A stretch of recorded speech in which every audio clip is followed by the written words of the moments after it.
Good morning. Yummy. Yum, yum. All right. Yum, yum. That's an old reference from the Gremlins movie. You gotta be an old person to know it. Let's see if I can get kicked out of YouTube again today. Let's give a whole new light on the subject and see what happens there. My old man here. So, what the fuck's going on in the world, anyways? That's LGBTQ shit. I think that's all just distraction, obviously. Um, it's leading to. I don't know if I can say that. It's opening a road for the Man Boy Love Association. I imagine that's okay. It's tricky on YouTube trying to sneak your way around everything. I don't like my hair anymore. That looks cuter. Um, so this freaking war in Ukraine. I'm putting a hat on. That's better. So we got a war in Ukraine going on. And I don't think that that's real. I think that's just a way to launder money right now. I could be wrong, obviously. That's just an opinion. I have no evidence of that. I've heard it, that the money is getting laundered back around, that Ukraine is donating huge amounts of money to certain political parties that they're getting from the taxpayer. So they're just extorting money, or I don't know what the word is. I don't know if extortion works there, because extortion would be more of a.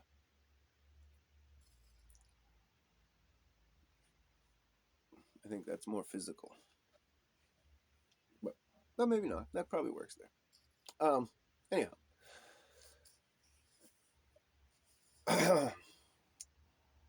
Again, good thing for everybody to get distracted and talk about. Just like the Trump thing. I think that there's something bigger going on. I've talked about the Davos thing. They're all leading to something bigger, I think, as well. We got to admit that all of it is kind of interlinked.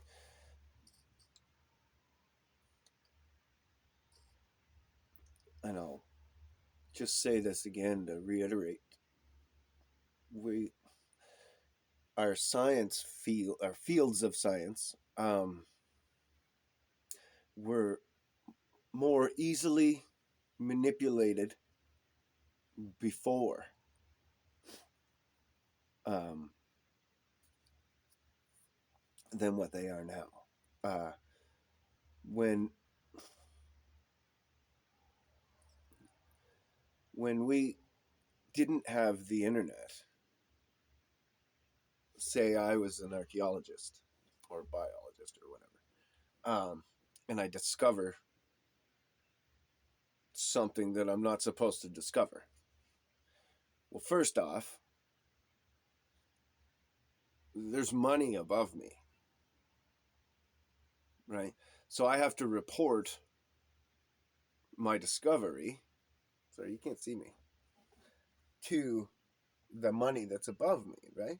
So, so I got this discovery, and whatever it is, and fucking okay. Let's say that I discover that the human skull, right here, this bone, grows for your entire life, and then so then I can extrapolate that what we call caveman are actually really, really old people that could live to be hundreds of years old, multiple hundreds of years old, up to like 6, 7, 8, 900. Like to have these pronounced ridges and the elongated skull, same thing. Like that's from like weight of your hair and shit like that, or there's something about that your skull can actually elongate like that under certain conditions throughout a long, long, long life.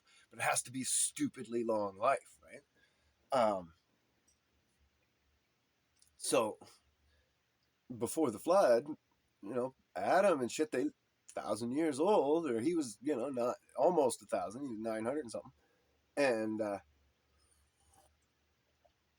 believe he gave 60 years or 70 years to David, so he was 930. Um, but he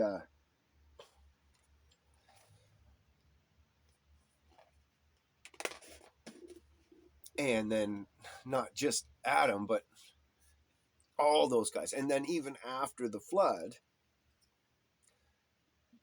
Abraham and guys like that were living extremely long, like close to 200 years. But Shem and the boys and the sons that got off of the ark, when you follow their life through, you see who begat who and whatever, and how long it says, like, he was begat at this time and lived this long, right? So when you lay it all out on this graph, Kent Hovind did it. You can look it up, Dr. Dino. You can see that, like Adam, how long he lived, and all the people that Adam and Noah and Shem and Japheth and all the sons uh, were all alive at the same time. And then Shem and the sons were alive all the way through to Jacob and Esau. And like to the point that when Jacob was and Esau got into a big fight over the the blessings and stuff, and they wanted to protect Jacob the first time, he went and lived in the house of Shem and studied the Torah for like 20 years or something. And it was even longer than that. It was a crazy amount of time.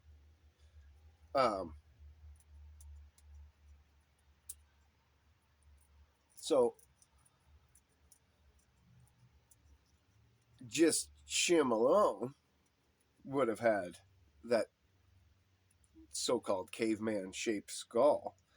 And so rather than this is how backwards our society is, we've concluded that means you're a Neanderthal, dumb, backward, less evolved monkey man, when it actually means you were so evolved that you lived that long and would have been a sign of great wisdom when he was alive, right? To see that pronounced caveman like forehead would have been revered. People would have been like, holy smokes, look how old and wise that guy must be. Whatever, right? Like he's seen shit. He knows what's going on. Which also gets me back to, like Chinese telephone and how stories get shifted and changed and over time or whatever. Well, Noah, Shem, and the like could have went, visited Adam and Eve, and actually sat down at the table and got that fucking story. Oops, pardon my language. And got the story of God and Adam and the creation firsthand. The story of the garden and the serpent and all that stuff firsthand, right? So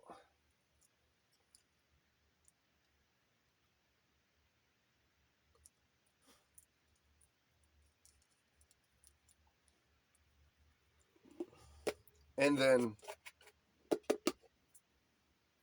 taught it to Jacob, the father of the 12 tribes of Israel, second hand, third at most.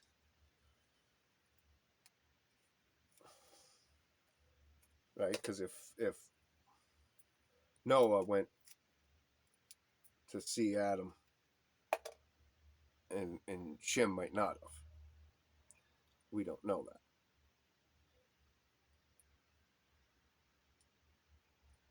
But isn't that fascinating?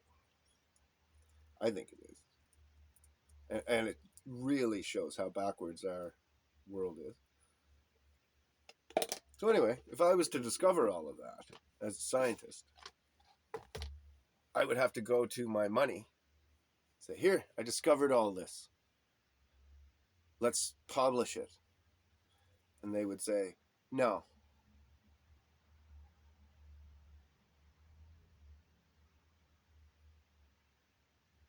And you'd be like, or I'd be, what? Why not no? What do you mean no? Just no. No. And you're under contract. So if you speak about that, we'll destroy your career. You'll lose your home. Your wife and kid will starve. You'll be starving. You'll have to go work at McDonald's or pump gas or whatever. And we'll disgrace every paper that you've written, everything that you've ever done, all your work, every mark that you would have ever left on for mankind. It'll all be tarnished or whatever, and so will your name. So it's better if you just shut up. And then let's say I said, well, no, I'm not going to shut up. And I went out and I spoke about it. Well, all the other scientists never seen my evidence. I'm not allowed to keep the evidence. The millionaire's got it. So it's just my word against his, right? And against all of academia. And then he owns all the fucking magazines and the thises and that's, all the scientific journals and shit. And he owns the reporters and he owns all that stuff. So he just gets slanted stories written about me to destroy my reputation. They show that I was in breach of contract and they sue you. And then they can say whatever they want about you. Because you got no voice. There was no internet. You're just a drop in the pond. Your little ripple's just going to disappear, man. First wave that comes by, your ripple's gone. It's not even heard, not seen. Nobody knew it was there. A couple people might have seen it. Maybe, but really no.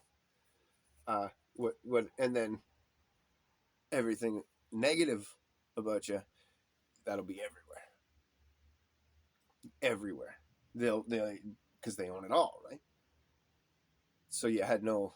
So that's how it was so much easier back then, and now we're all noticing it, and people are like, "Look how bad it's getting," and it's like, no. It's been way worse. It was way easier for them back in the past.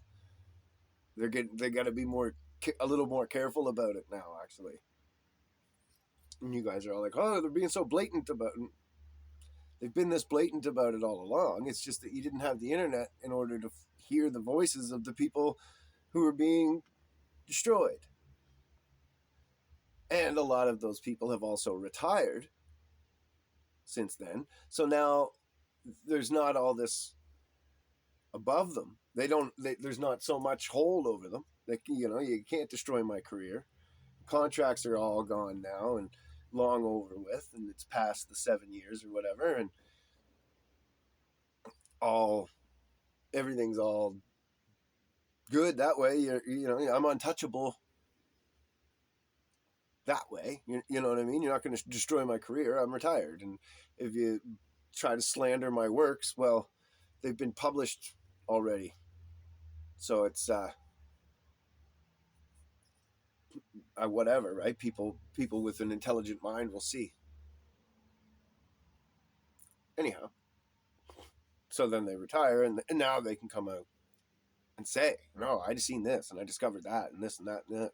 And yes, it's just their word against academia, but they bring evidence and whatnot, right? Like testable, demonstratable, scientific fact, things of this nature, like things that you can evidences we can extrapolate from and things. So let's say um, the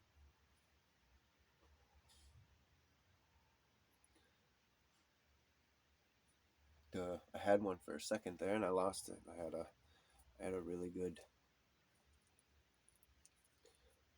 evidence in which to talk about. Oh well, I lost it. Too bad, because it was another really good example of. Oh, I don't think you can hear me. I didn't realize that was closed. It was another really good example of the corruption and how easy it is to disprove what they call science in so many ways, in so many fields. And it's not like you need to even go out and do physical experiment. We can just look at, and you can, but you can just look at examples throughout the earth, like the Grand Canyon. That's the big one here. See, the Grand Canyon there's rivers that run down this way into the canyon, and then they got to turn to come this way out to sea. If it was millions of years old, those rivers would have cut in a path somewhere to make just a gradual slope into the canyon. If it was all cut through time, they would never cut in this way and then turn to come this way. They would cut down in that way. So that doesn't make sense. Now, the Colorado River that they say cut the Grand Canyon at its highest altitude isn't as high as the top of the Grand Canyon. So the water couldn't have gotten over the top until it filled in two massive lakes the size of 3 states, and we found the shorelines of those lakes. But now, something else we know about dams, when they get washed out, if a dam gets washed out by a lake quickly, there's no delta. All the materials, the rocks and the shit, are taken right out to sea and they're gone. Now, if it's cut slowly over millions of years, like we're told, then there's a big pile of rock at the mouth that gets dumped off into the sea. It makes like a little underground or underwater island that's just there, and they call it a delta. There is no delta for the Grand Canyon, which proves that it was cut quickly. It wasn't millions of years cut slowly over time. It was cut quickly, probably in like 2 weeks. Those couple lakes, the size of 3 states, plowed all that water all at once, plowed through there. Like as soon as it crested the top of the canyon and it started to make a path, then it just cut. And if you've ever watched a dam cut a hole, or water cut a hole when it goes over the top of a little dam, go to a ditch somewhere and just next rainy day, go to a little ditch somewhere and make a little dam and watch it overflow, and then watch how quickly, boom, it's just gone. And it's just one hole in it, right down to the base. Poof. That's what the Grand Canyon is. And the delta's gone. Poof. All the dirt that was in there, it's gone. Now, and then all that water drained out, which would have raised the level of the ocean a little bit, quite a little bit, because that's a lot of water. And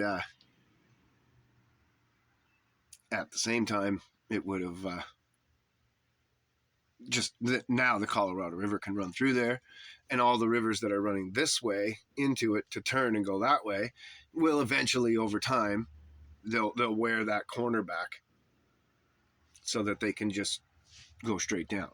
But it'll take more time than this Earth has. But just things like that can easily disprove all the conclusions of science. And then the gravity thing. Buddy dropped a feather and a bowling ball inside of a vacuum to try to prove the effects of gravity, and the feather and bowling ball hit the ground at the same time. So he concluded that they didn't move. They floated like they were in space, and then the Earth moved to them. So either those objects have a greater gravity than Earth, and so they pulled Earth to them, or they were floating. And if they were floating for a minute in space while Earth flew through space to find them, then if they were in Australia, they would have fucking hit the ceiling instead of the floor, for one. But for two, that proves that there was no effect of gravity, that there's none, and that it fucks up density law as well, because it's impossible. It's the stupidest conclusion you could ever hear. What it proved was that there's no gravity. And when you take away air, which is the medium that we live in, our water, that the buoyancy is taken away and objects just fall to the Earth, because everything falls to the Earth because the Earth is down, the sky is up. And it doesn't matter if you're anywhere, there's no ball. It's foundations. We're on a foundation of Earth, right? So we're on a flat foundation, like a house has a foundation, an apartment building, and a complex. All those things, they have a foundation. They don't have a core. They're not an apple, right? So because it's a foundation, everything sits on the foundation. When you drop an object, it falls to the foundation. The resistance is the median that it falls through, which would be air in our case. So a big heavy bowling ball can fall through the air molecules really quickly, as opposed to a feather, which goes through the air molecules. It's got to kind of cut through. Now you take the air molecules away and everything can fall very quickly because there's no resistance. But our scientists don't know that, and I do, from grade school, and they don't know it when they work at NASA.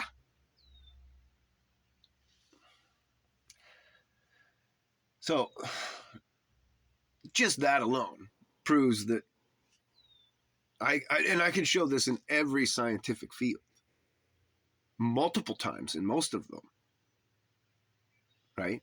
Like with space, I can show it over and over again.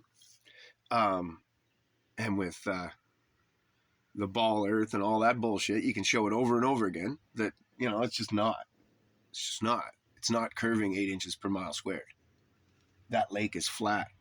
When there's no waves on it, it reflects fucking shit perfectly, 100% flat ass mirror. No stretching, no elongating, none of that shit. It's perfect. So that's flat. And the fact that we can go up hundreds of thousands of feet in the air and the horizon just comes up to eye level and it's perfectly flat, other than hills, mountains, and waves, ripples. Duh. And then the science, they say, so you go look at Bill Nye, the science guy, and he says, oh, look, the boats are going over the curve, blah, blah. And then you go talk to fucking Neil deGrasse Tyson, who's the most famous physicist in the world, most well-known, intelligent man alive. He's our new Stephen Hawking.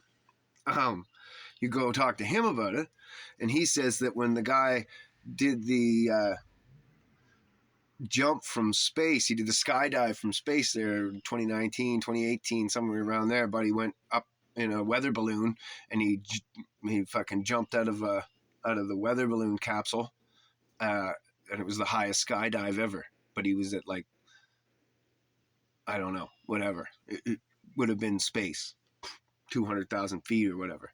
And he wanted to show the curve of the Earth, so he took a fisheye lens camera with him. But you could see when he was like 10 feet off the ground, you could see the curve of the Earth. You could see his rope was hanging down. Well, it was hanging like, you could see the curve of the rope, not just the Earth, right? Because it's a fisheye lens, right? So everything's rounded and curved. And then, so Neil deGrasse Tyson had to defend himself with this and defend the whole fucking globe Earth theory, right? Because it made no sense anymore. So then he's got a beach ball, and he's saying, when he jumped, he was only 2 millimeters off of this ball.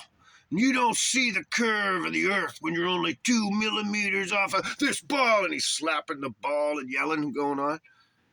And so which is it? Are we seeing the ships go over the fucking curve like we're taught in school?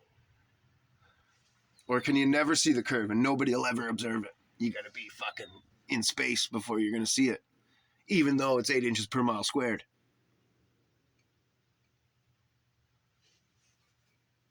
Right? And then gravity, that's the other thing about gravity. They fucking say that, well, they can't prove it. They can't define it. They can't do experiment with it.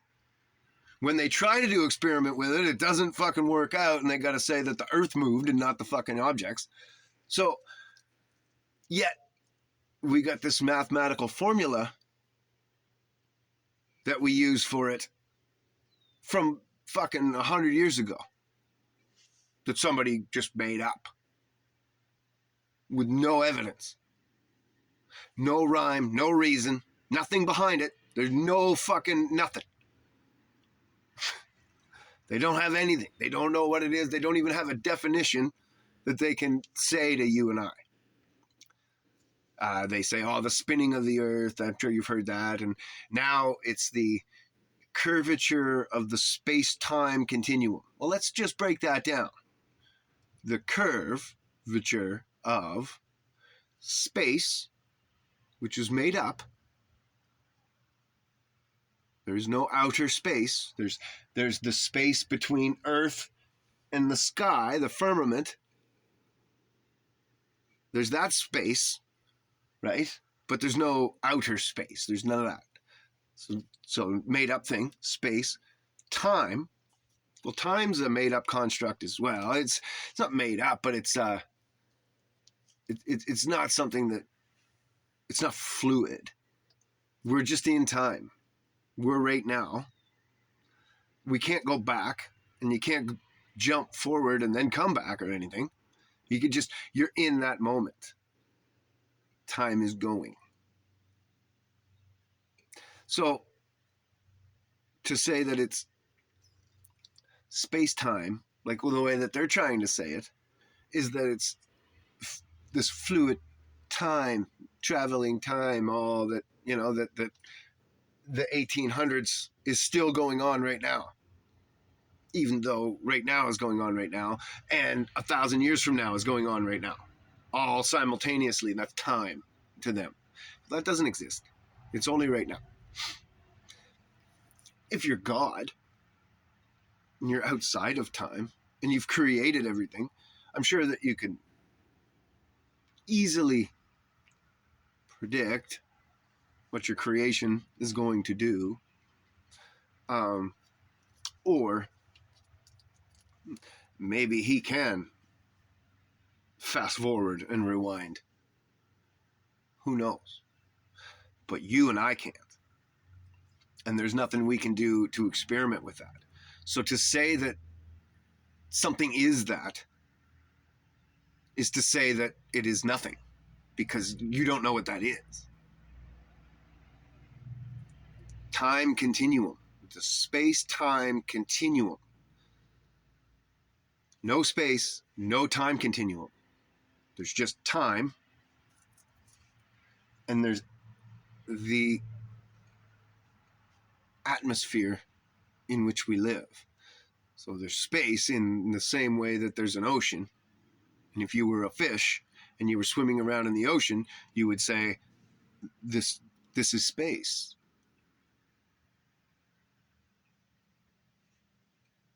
We're a little bit above that. And so we can say intelligently, that's their space. This is our space.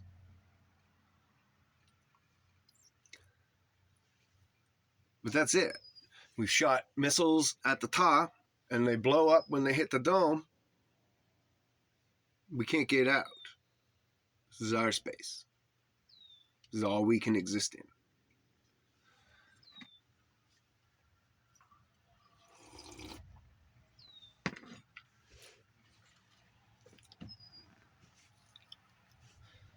Every field of science.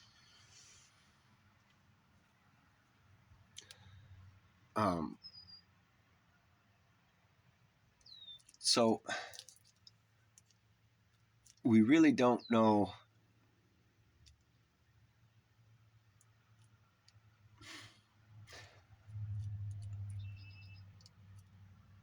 we know less now than we did 500 years ago as a collective people. We're less educated. We have less knowledge and wisdom now than we did 200 years ago, but especially 500-600 years ago.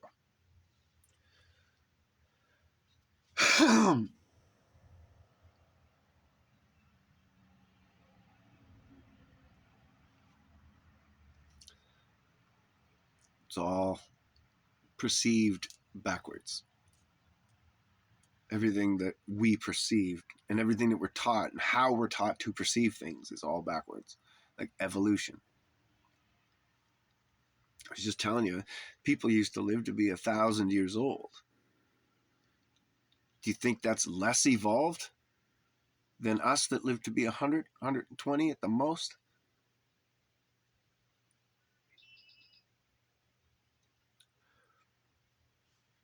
Adam carried the information for Africans, African Caucasians, Indians, Chinese, Japanese, like all that DNA, all that information for every different race, excuse me, was all stored in his DNA. All at once. All the information. And then he had a couple kids, and each kid probably looked dramatically different, but still carried a ton of information. Probably didn't, there was definitely a loss where, this maybe one was a little darker, one was a little lighter, whatever. There was some kind of a loss there. You go down 4 or 5 generations, and there's loss on top of the compiled loss of what each generation. So that great-great-grandson has lost terabytes of information through each generation. And now we're down 50, 60 generations or whatever. Which is another thing. If we as humans have been on the earth as long as we're told, like evolving slowly as long as we're told, there would be 100 billion fucking people on earth right now. You can just do the math on our exponential growth of our societies and all that kind of stuff. We would infest this fucking place. It would really be full. There wouldn't be fucking space anywhere for anything. You'd hardly be able to fucking walk through fucking people. You'd have to just punch your way through.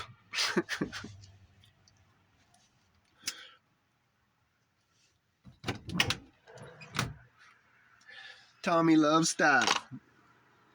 a bouncer back in the day. And, he'd just want to go to the bar, and he'd fucking knock out that guy, knock out that guy, knock out that guy, knock out that guy, make a trail, and there'd be bodies laying behind him and all the way through the bar of all these punks, all metalheads and stuff.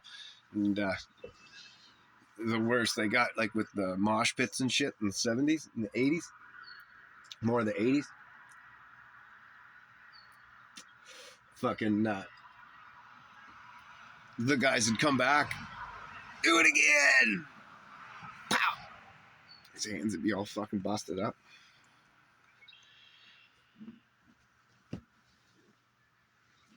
Do a bunch of cocaine, and he'd go out on the railings naked. Monkey. Funny.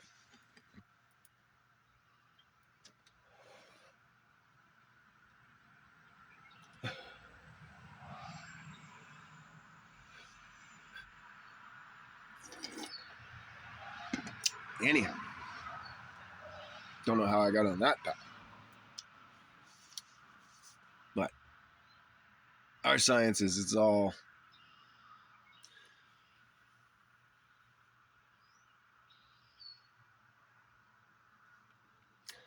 for every white hair in my beard, I know a different lie in science.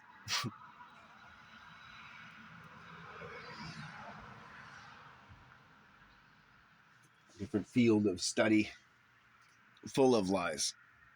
Actually, I don't have enough gray hairs yet.